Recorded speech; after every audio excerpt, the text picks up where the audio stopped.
Tere! Minu nimi on Diana Paudel ja tänases tunnis räägime nutiseadmetest ja tervisest.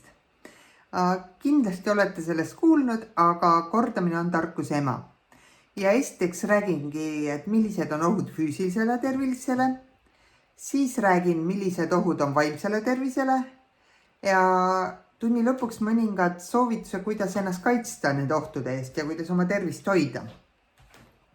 Ja esimene asi ongi füüsiline tervis, ehk see, kuidas meie keha ja kõik muu. Et kuidas hoida ennast tervena. Ja kõige rohkem igasugune arvutiga ja nutiseadmetega tööd on see, et ta kurnab meie silmi.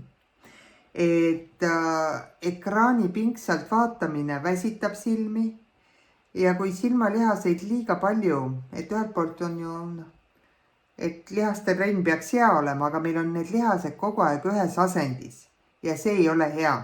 Silmad peavad vahepeal vaatama kaugele, vahepeal lähedale ja nutiseadme taga nad ei saa seda võimalust. Siis ongi ärritus, punetus, mingi hetk hakkab nägemine kehvemaks muutuma ja see on väga suur jama, sest nägemine on tegelikult asi, ilma milleta me ei saa hakkama. Et proovige ise, proovige 5 minutit kodus. Pange silmad kinni ja proovige, kas te suudate oma tavapäraseid asju teha. Ei ole väga meeldiv. Ehk siis nägemist tuleb hoida ja ma annan pärast nõuandeid ka. Teine, millega on oht, on meie kehahoiak. Et meil paljud istuvad arvuti taga niimoodi kõveras ja niimoodi võtab pea ka ja õlad veel ülesse. Aga kui me kaua istume, siis meie kondid ja mina olen vana inimene, minu kondid on juba ammu lubjastunud ja need enam väga ei muutu, aga eriti kui noor inimene ja vales asendis istub, siis tegelikult need asendid fikseeruvad ja tekib oht, et ongi mingi jääb küür selga ja üks asi on inetu esteetiliselt, et sirge seljaga inimene on ilusam.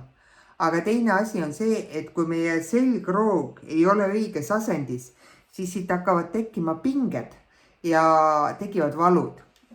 Eks kui ma olin noorem, siis oli mul üks väike autoavariin. Midagi hullu ei juhtunud, aga hiljem selgus, et oli mingi selja aladisk.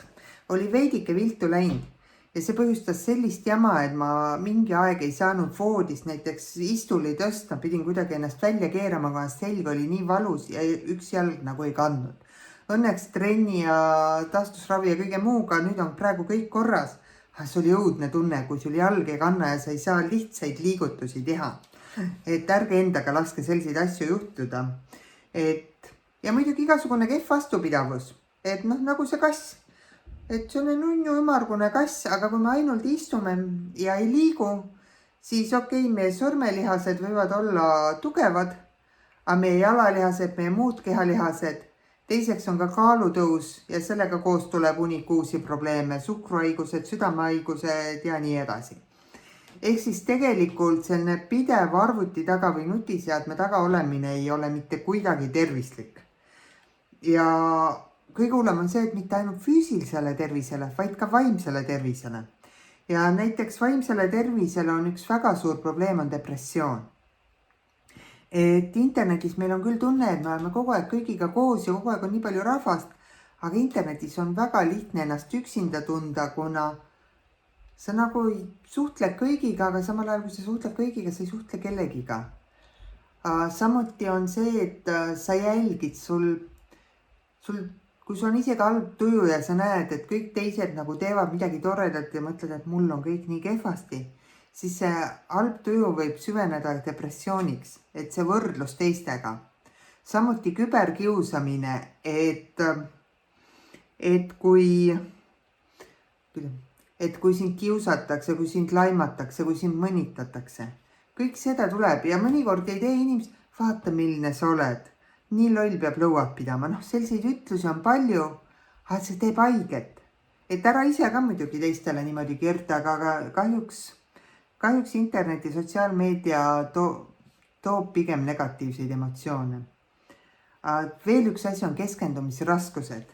Eriti näiteks ma ise tajusin mingi moment ära, et kui mul kogu aeg telefonil olid need notifications, ja tuli Messengeris sõnum, Facebookis keegi laikis, blablabla, siis kogu aeg oli tunne, et kes laikis, kes kirjutas. nüüd, kus ma võtsin kõik sõnumid ära, mul tulevad ainult mõned üksikud notification'id, mis tõesti on olulised. Ma hakkan tööd tegema, teen päriselt tööd. Et ma soovitan katsetada ja vähemalt näiteks, kui sa pead õppima või tööd tegema, siis tõmba selleks ajaks notification'id maha, kui sa ei jõua.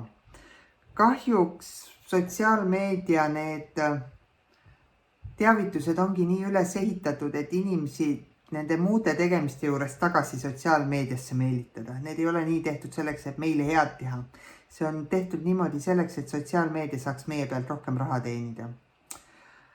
Ja igasugune nutisõltuvus, et näiteks like'id, et keegi like'ib, keegi kommenteerib ja kõik see toodab meie kehas väikese killukese dopamiini, mis on selle õnnehormoon. Samamoodi nagu kasiinos võidetakse raha ja siis inimesed on õnnelikud ja nad tahavad uuesti kogeda. Samamoodi on sotsiaalmeedias, et me tahame like, me tahame reaktsioone, me tahame kommentaare. Aga asi on see, et kui meil alguses on üks like piisav, siis mingi hetk ka 100 000 like'i piisav, me tahame aina rohkem ja rohkem ehk lõputu ja see ongi sõltuvus. Et me ei jää kunagi rahule ja parem on mitte endale tekitada seda harjumust. Mina olen näiteks võtnud Facebookis ka maha kõik see, et mulle like'ide kohta üldse notification ei tule. Et see ei olegi oluline. Kui keegi kommenteerib või seal, kus vastama peab, siis küll, aga see, kas like'itakse või like'ita, polegi vaja teada. Aga kuidas ennast siis kaitsta lisaks nendele paarile nipile? Füüsiline on hästi lihtne liikumine. Jah, et te olete seda kindlasti kuulnud, kuulete veel, aga kas te teete ka seda? Sest liikumine on ainuke asi, mis aitab meil füüsilist tervist hoida. Tund aega on miinimum päevas. Jaluta, sõida rattaga, tee trenni, mängi kossus, rulluisuta, võimalusi on 1000. Aga mine ja liigu, sest seda ei saa mitte millegi muuga asendada. Ära hoia nutiseadet lähedal silmadele. Mida ma olen näinud noortel on see, et kuidagi jube lähedal. See nõrgendab silmanärve või siit lihaseid igastahes. Ma ei tea täpselt seda silma, aga põhimõtteliselt need, kes tegelevad, silmaarstid soovitavad 70 sentimeetrit umbes hoida. Et mõõtke ära joonlauaga. Hea kehaasend. Kui niimoodi päev otsa istuda või niimoodi istuda. Jah, niimoodi on tegelikult tüütum, kuna seljalihased peavad töötama, aga see on tervisele parem. Valgustus. Pimedas toas ekraan ei ole kõige parem. Et korralik lamp, vajadusel laualamp ja anna silmadele puhkust. Et kas või kui sa ise midagi pikalt vaatad, siis vaata kas üle arvuti kaugele lähedale. Näiteks ma ise teen niimoodi, et kui ma tunnen, et hakkavad juba tähed kergelt silme ees tantsu lööma, siis ma istun 5 minutit, vaatan, mul on siit aknast väga ilus vaade metsale. Vaatan kaugele metsa. Ja tee iga tund väike paus. 5 minutit. Siruta. Näiteks üks väga hea harjutus on selline. See on mul küll see klikker, millega ma slaide panen edasi, aga võta pliiats ja näed. Pane näiteks 10 korda ühtepidi niimoodi, anna ühest käest teise ja siis 10 korda teistpidi. Oi jumal, niipidi mul ei toimi üldse hästi. Te võite selle video taustaks teha. Ja see tõmbab ka selja väga hästi sirgu. Aga kui nüüd vaimsest tervisest rääkida, siis uni. Taaskord asi, millest ei saa aru enne, kui sellega probleeme on. Aga põhimõtteliselt, kui me päeval töötame, siis meil tekivad ajus siia aju rakkude vahele sellised ained, mis ei ole nad ei ole mürgised, aga nad ei ole ka väga kasulikud. Ja kuna me ajurakukesed lähevad päeva jooksul suuremaks ja rohkem, siis need ained ei saa sealt vahelt välja. Kui me magame, siis need neuronid, sünapsid, nii palju keerulisi sõnu arvutite juures, et aju tead. Aga põhimõtteliselt siis need aju puhastub.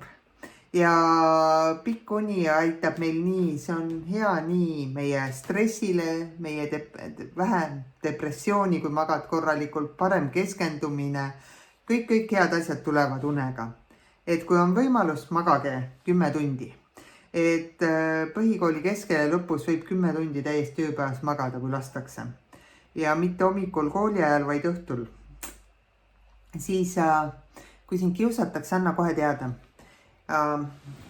ära kannata vaikides, suhtle vanematega, suhtle õpetajaga, suhtle koolipsühholoogi, noorsootöötajaga, kanna teada, kui sul on probleeme. Ära unusta, et internetis näitame parimaid hetki, ära lase ennast heidutada sellest, et teistel tundub kõik paremini. Ei ole, sa ei tea, me ei tea mitte kellegi teise elu. Et ära eelda. Tarbi vähem sotsiaalmeediat ja kohtu sõpradega väljaspool internetti. Ja niimoodi, et panete telefonid, ekraanid allapoole ja enne kohtumise lõppu neid laua pealt ei võta. Ära tarbi ka infot, mis kurvaks teeb. Jah, internetis on palju negatiivset, palju halba, aga kui see hakkab sind kurvaks tegema, depressiooni viima, siis ära tarbi seda. Leia midagi positiivset. Blokeeri inimesed, kes sellist infot jagavad ja kes sind solvavad või midagi. Blokeerimine on täiesti okei. Ja kõige olulisem on see, kas sul on üks inimene, kellega sa saad rääkida oma nutimaailma rõõmudest ja probleemidest. Kui ei ole, siis püüa leida, see võib olla pereliige, see võib olla mõni peretuttav, see võib vanem õde, vend olla, see võib olla mõni koolist, noortekeskusest, kust iganes. Inimene, kellega sa saad rääkida, sest mõnikord on vaja need nutimaailma asjad rääkida läbi silmast silma mõne neutraalse inimesega. Aga igastahes hoidke oma tervist, sest uut telefoni saab osta ja igasuguseid uusi asju saab osta, aga uut tervist ei saa osta. Tervisega on antud ainult üks versioon inimestele elus kahjuks. Nii et hoidke seda tervist, okei? Tšau!